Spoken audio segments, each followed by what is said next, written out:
I'm back with Rickey Pittman, and it's just me and Rickey in here now, and all you guys that are listening on YouTube, and we appreciate you.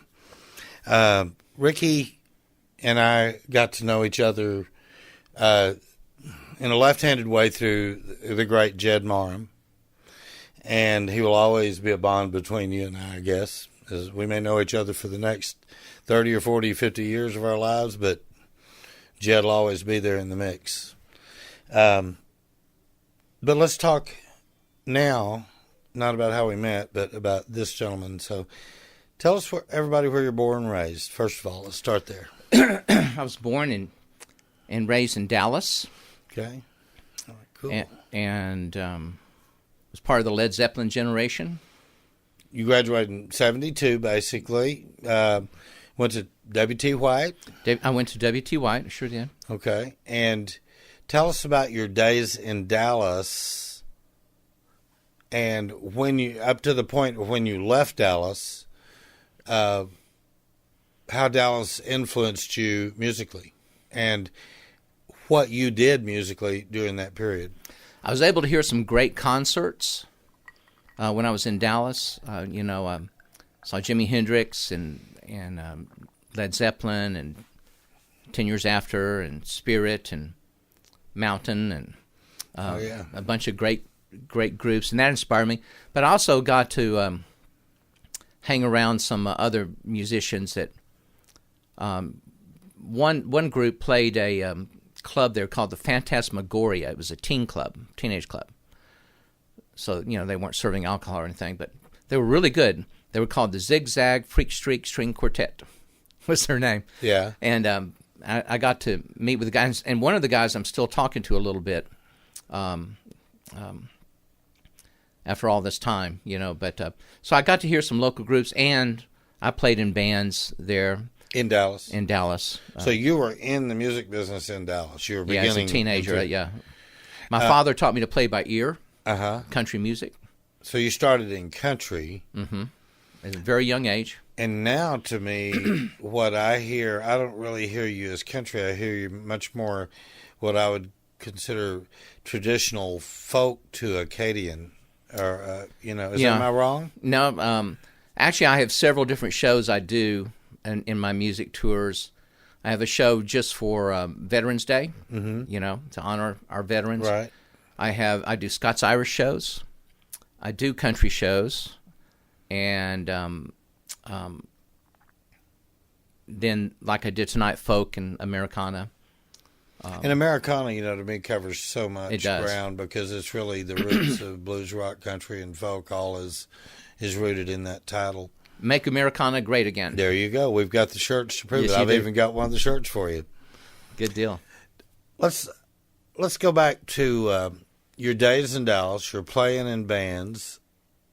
You're a teenager, and at some point in time, you decided that you could write as well as perform other people's music.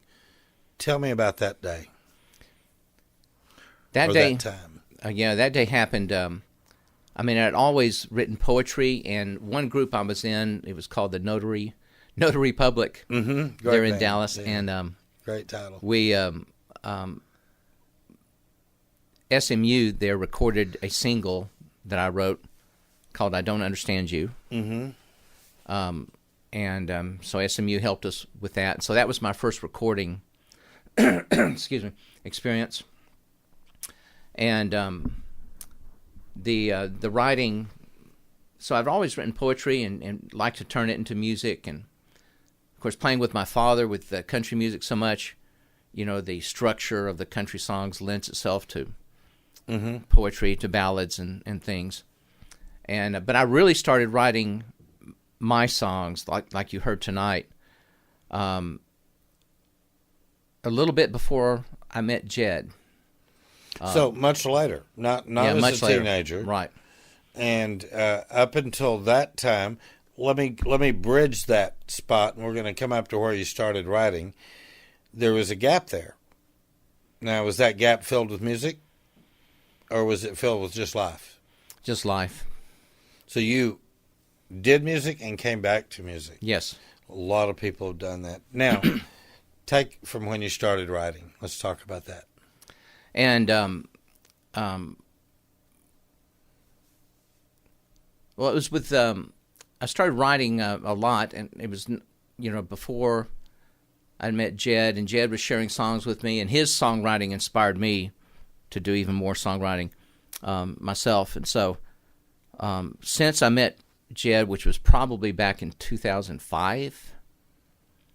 About the time we started in the music room. Yeah. Until we started in about that period. So I started writing hard then, and I'm trying to be disciplined to make myself work on songs every day. I've got a notebook filled with songs and ideas. Yeah, and ideas. And hopefully my next CD, after the CD of songs that Jed and I wrote together on and you and I are going to work on that. Yes. Tonight or tomorrow. Yes. And the next one will be all originals too. So I've got plenty of material and just need the time to perfect them. And when you write, let's talk about your songwriting for a moment. When you write, you find yourself being more driven by the lyric or the melody, or both. How does that work with you? That's a great question. I work with I start with lyrics, and the hardest thing for me is to find a melody that I can use. Like the song I did tonight, Evangeline, I used an old Irish melody to carry the words. Mm-hmm. And Jed would do that too with Scottish and Irish songs. Even As I Ramble is one of my favorite of his. I think about that song. So the melody is the hardest part for me. The lyrics come pretty easy if I have an idea or a focus for it. I've got one. I've got some songs that need need melodies. One called Border Radio. Mm-hmm. I mean, I don't know if you remember how in Dallas we could hear Mexico. Oh yeah, in fact, radio stations. It's funny you said that because I know two other artists that have got songs about border radio. One really? is Brian Burns. Mm-hmm.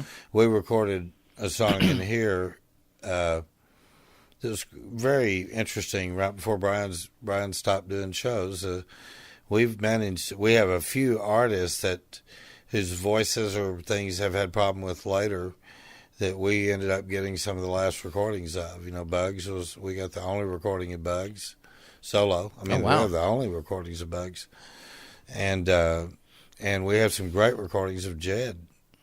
Just cutting loose and being who he was.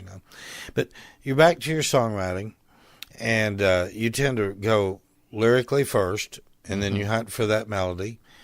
Do you ever turn it around and find a riff or a rhythm, and then find words that fall into it? Or do you? Actually, I've got one melody that deserves good lyrics. Or a good start. So that happens once in a while, but usually with you, it starts with the lyrics. With the lyrics, yeah. So when you write, do you have a certain pattern that you write, or do you tend to let every song dictate its own boundaries? I like form. You like structure? Yeah, I like structure. Okay. So I try to keep it in the simple ballad form. Usually, is what I favor. You're thinking about the listener. That may be easier on them to follow and stay with. Yeah, and it's easier for me to write it too. Yeah. No, I totally understand that. It's like, to me, that's the great thing about music, is every song doesn't have to have a bridge. Every song doesn't even have to have a chorus. I can play you a lot of great songs that never had a chorus. Yeah, but they just had a great story. Yeah, the song I did tonight, "Take You to the Swamp," it doesn't have a chorus. Right, right. So. And so the great thing about songwriting that I've always felt, and we've, of course, interviewed hundreds and hundreds and hundreds, is that the great rule of thumb is there's really not any rule of thumb. You can throw all the rules out, and if you can have a structure, which I think, most people like 2 verses, chorus, there's a certain feel, and I don't know if it's because they like it or if it's really because the audience likes it. In other words, do they write to what's easy on the audience to follow and understand, stay with them? Or are they willing to take them on a ride sometime, and challenge their listening a little bit? I think my form of writing was also influenced by listening so much to Guy Clark. Mm-hmm. And great Texas songwriter. Yeah, and I use a lot of his songs in my shows, that I do. Guy is one of them that used to write a lot with George Inslee that is going to be here in a couple of months. And to me, since I think George is the quintessential Texas songwriter now that Guy's not with us. I mean, I really feel like he's the guy. I mean, he's taken his place. But George never had to take a back seat to anybody as far as that goes. But I think he always loved Guy Clark and revered him the way he did Townes Van Zandt. I mean, Townes Townes is a name I hear come up and over here.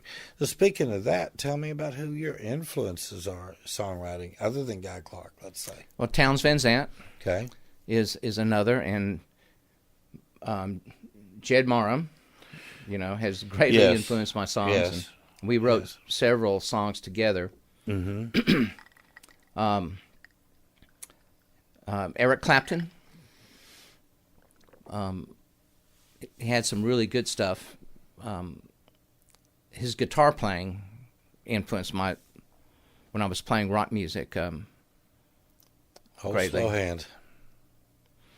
Special guy.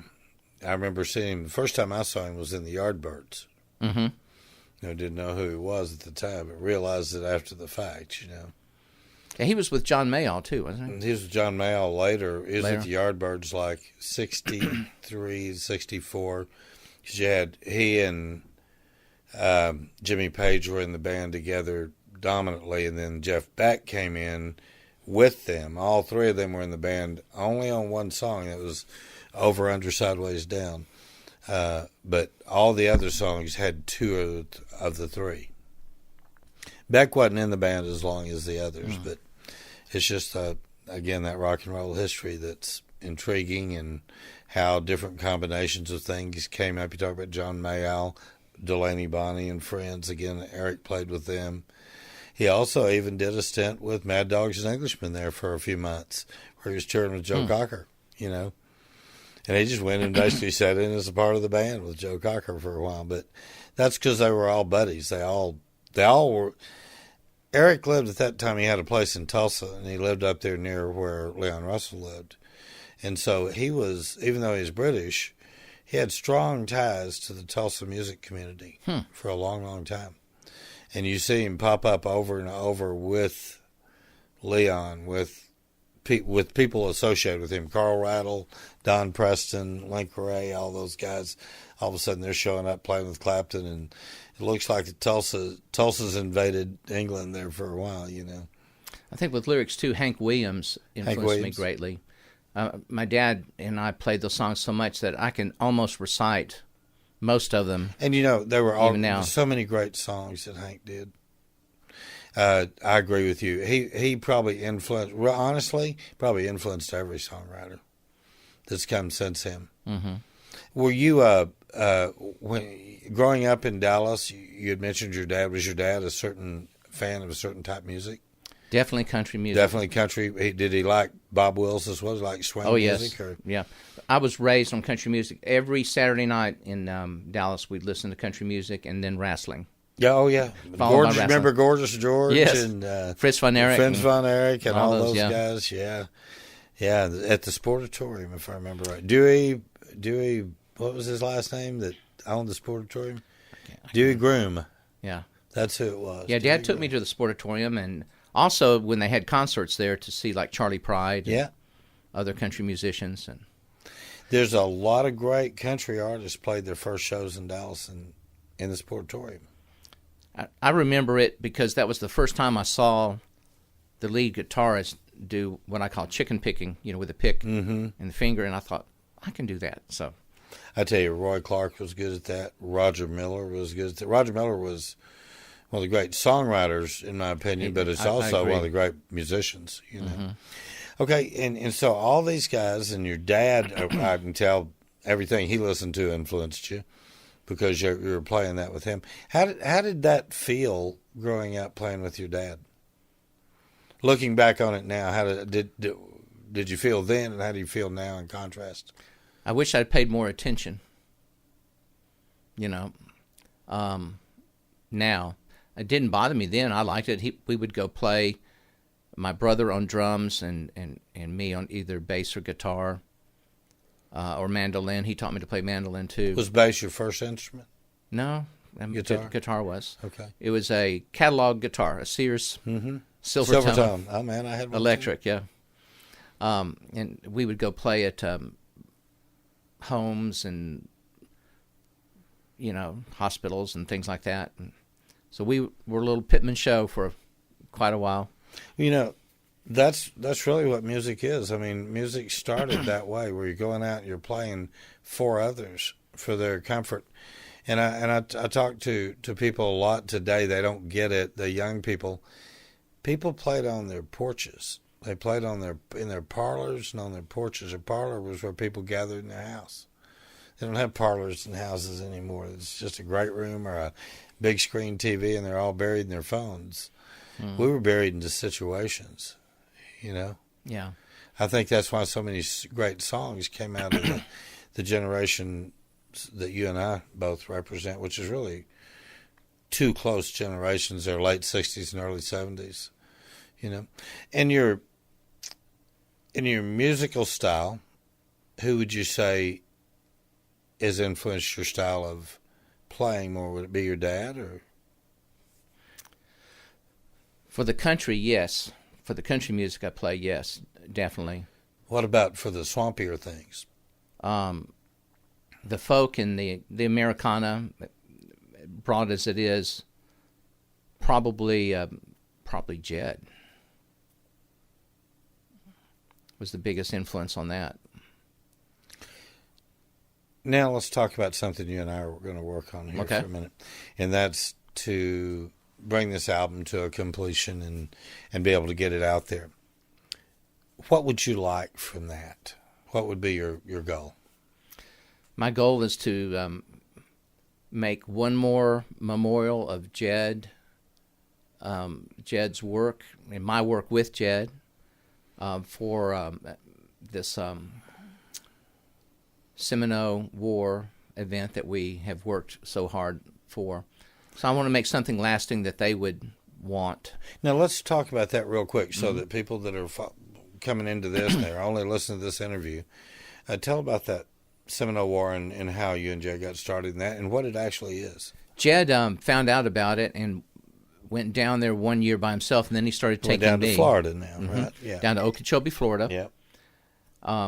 And it's an event that's celebrated every year in which they have a reenactment and events around the Seminole War, of the Second Seminole War. There were actually three. And the Second Seminole War was the most expensive and longest war in American history regarding Native Americans. And, of course, the Seminole never signed a peace treaty. Until when? No, they never did. They never have to date? No. No. So a lot of them were taken away from their home, of course, on the Trail of Tears and like that. Right. But we would both go down, and we'd be in costume, reenactors, and we were featured performers there every year. And so I'm wanting to give them something else. We made one CD together already called Osceola and Foster, and it went over real well, but I wanted to make another one that would focus on the wars, the Indian Wars, and give them something to remember Jed by even more. Because some of these releases that we have of recordings we have of him are like studio releases. They're unreleased. No one's heard them before. So... Well, I'm looking forward to being a part of it, and it's going to be fun. We're going to have fun doing it. Yes, we will. There's a lot more things I want to talk to you about, but that's going to require you coming back and doing another show with us in the future. I'd be glad to come back. I want to thank you for making the trip over, the second trip you've made over to see me. And all I can say, I look forward to the third trip. I do too, buddy. And Rickey Pittman, glad to have you in the music room. I'm glad to be in the music room. God bless you, my brother. God bless you.